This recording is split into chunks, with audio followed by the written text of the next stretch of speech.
Ces gens-là, ils se sont laissés séduire. Presque tous des hommes d'affaires, qui se sont laissés tenter par des rendements prometteurs. Je pensais qu'elle allait parler du gouvernement. Alors, c'était difficile de refuser.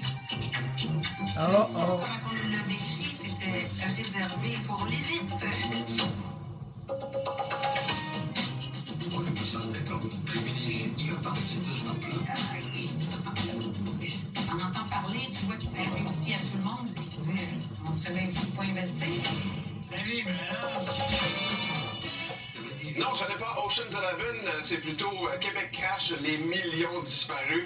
Et Pierre-Olivier Zappa fait partie de cette série documentaire. Salut. Salut. Je te sors de tes vacances pour parler de cette belle série documentaire. Là, on vient de voir la prémisse, si on veut.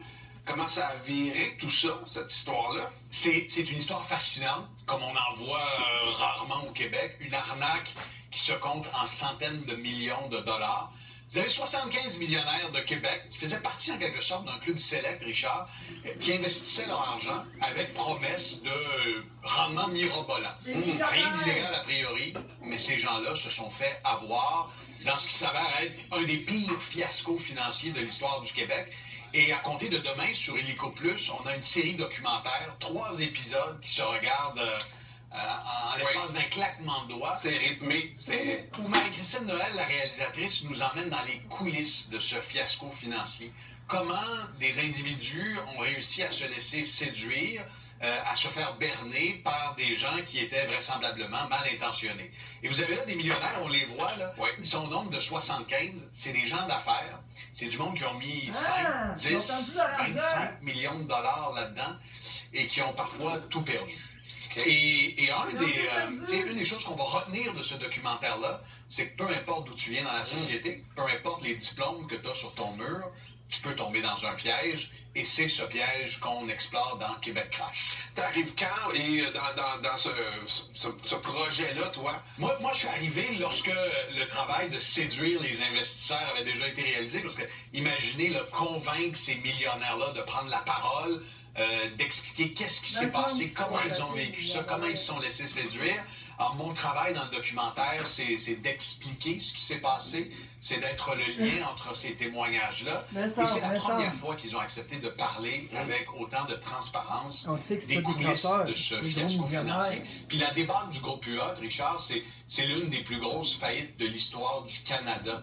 Donc, ce documentaire-là met en lumière des aspects qui n'avaient jamais été discutés sur la place publique auparavant. Tout le monde a un orgueil, tout le monde a un ego. Ouais. Ça a été difficile de les convaincre de parler à l'écran? Écoute, moi, je perds, 500 $ en bourse, puis je le cache. Je pense que je ne le dis pas à mes amis, je ne le dis pas à ma blonde.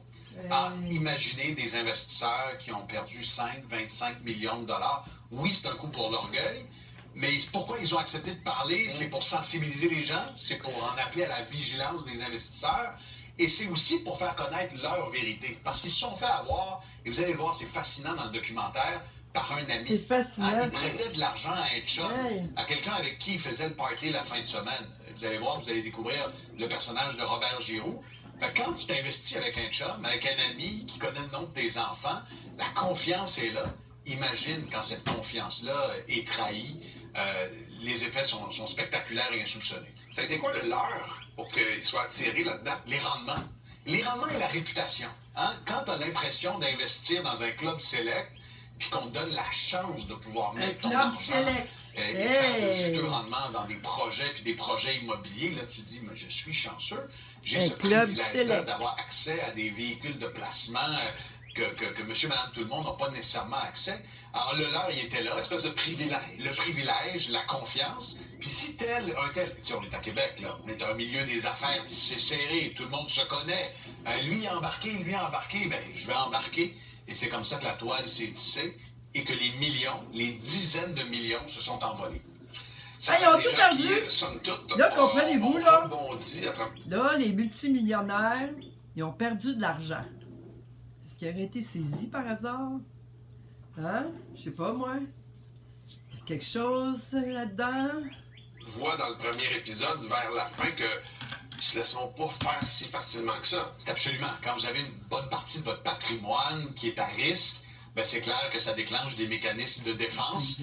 Oui, il y a eu des procédures en cours devant les tribunaux. La police s'en est mêlée. Il y a eu des accusations dans ces dossiers-là. Et je pense que la démarche du documentaire, c'est aussi une démarche pour les millionnaires de Québec de faire connaître leur histoire. Toi, tu es dans l'économie souvent, avec ton édition Vos Affaires, entre autres, des chroniques que tu fais.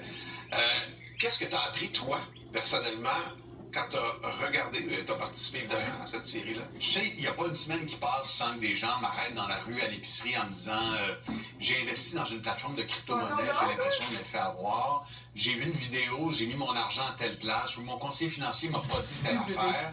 Et ce documentaire-là m'a rappelé à quel point personne n'est à l'abri d'un piège.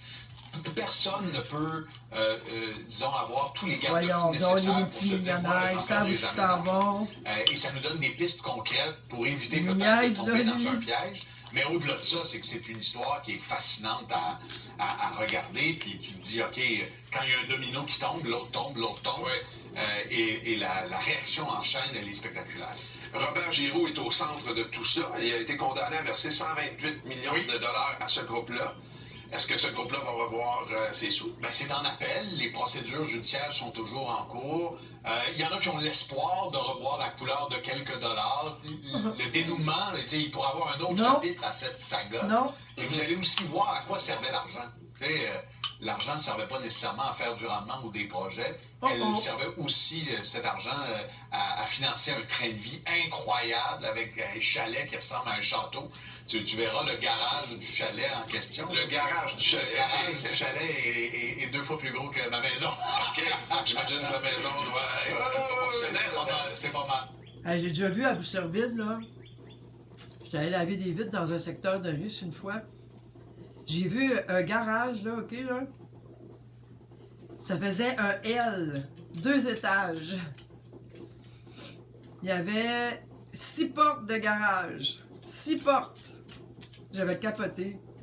Je me souviens plus c'est où, mais c'est pas loin de Costco, ça. Dans un rang, là, tu passes dans un rang, puis tu tournes à droite, puis whoop, c'était un ancien champ de culture, là. Mais tous ces riches-là, il avait déjà planté des gros arbres, là, des gros sapins, des grosses affaires. C'était tout riche, le quartier, là. C'était hallucinant.